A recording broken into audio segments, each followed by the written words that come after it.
this genocide against the Libyan people. Well, it's Ibrahim Dibashi speaking to my colleague Kamal Santamir. He's the Deputy Ambassador to the UN, and he was basically telling Muhammad Gaddafi to go. Let's speak to a protester who is in Tripoli at the moment. Joins me on the phone, Mariam El-Lomani. Thanks for joining us live on Al Jazeera. Can you just tell us what the situation is like in the capital at the moment? Can you tell us what it's like on the streets? Okay, here in Benghazi, the city is still calm, and there is a lot of guys try to save the city, and there is no plane attack. They said yesterday maybe at midnight will be a plane attack over there, but alhamdulillah there is nothing. So it's quiet on the streets at the moment? Yeah, it's quiet. It's quiet. Okay, you were a protester. Where did you protest? Did you protest yesterday, on Monday? Yes, protest from the first day. Where did you protest? Because a lot of the kids, I'm a doctor, by the way. I'm a medical student in the first year now. I was in the Jallah hospital. In the hospital? You can't imagine what happened. So, you can't imagine what happened over there. A lot of the dead people, a lot of the injured people. Some people injured, maybe they can't walk again if they live now. You can't imagine. Really. So did you see a lot of people that were injured in the fighting, or were they fired on? Can you tell me how they received their injuries? Yes, all the injury may in the head and the chest or on the spine. Well, they all at 17 to 34 age. Very young people. And how did were any of them able to tell you who hurt them, who shot them, who fired on them? Not all of them. What did witnesses say? What? What did witnesses say about the injuries that people had received? Yeah, they want to die. They said, we give our soul to our country. We are here for what happened in this country. Mm-hmm. They are not freedom. They have no freedom here. Okay, Mariam. So they give.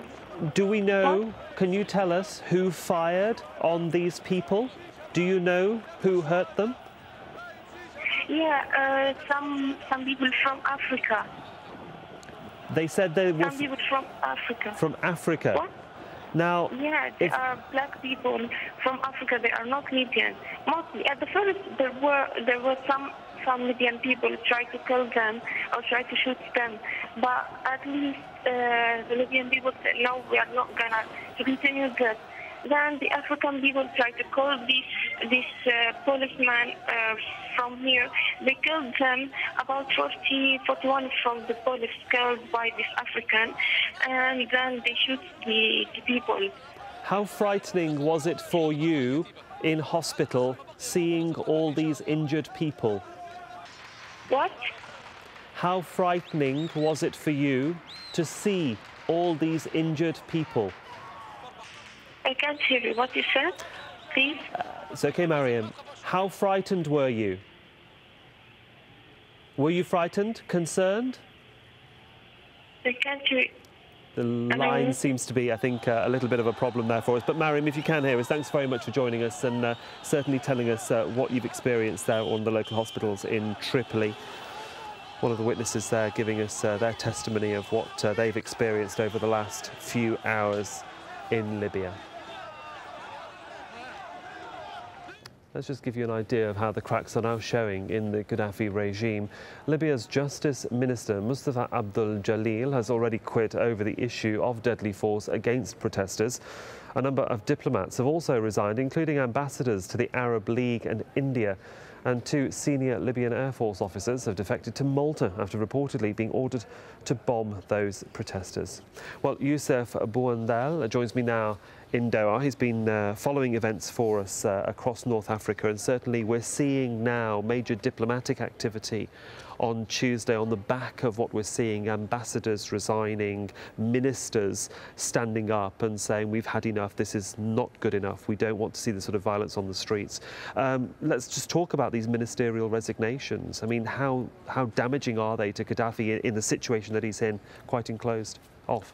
Definitely, it's very damaging to the Libyan leader. We have, like you said, senior diplomats. We have 2 fighter jets that left to Malta. We have a minister, and most importantly, perhaps, we have leaders of some tribes who openly declared opposition to Gaddafi, and the cracks are showing up. And in my opinion, Gaddafi's days in office are numbered. How important are or is the tribal influence here at the moment, and how influential will they be in the much bigger picture of what's going on in terms of encouraging the masses, if this is the case, to rebel? Indeed, because the Libyan system is based on tribes, and most few days ago when Saif al-Islam Gaddafi made that speech, he emphasized that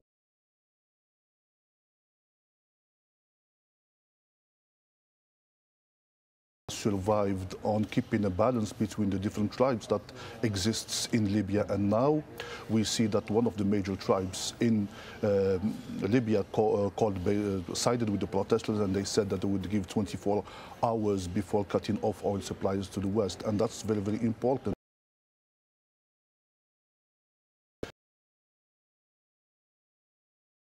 Libyan leaders, tribe leaders, today in Tripoli to decide the next steps. If there is a stranglehold, or certainly if the area of influence is becoming smaller,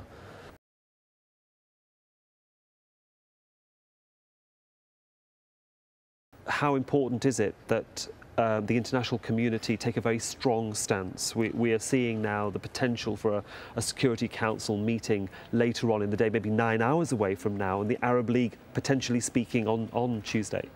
That's very encouraging to the people on the streets of Libya to show them that they're not alone in what is happening. But I think that the Libyan leaders started using live bullets and killing people on the first day. We haven't seen this in both.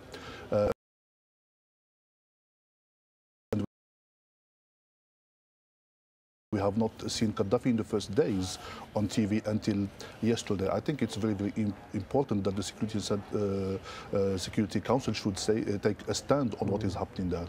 Well, we shall see what happens. Yusuf Bouandal, thank you for joining us and staying with us here on Al Jazeera to analyse what's going on.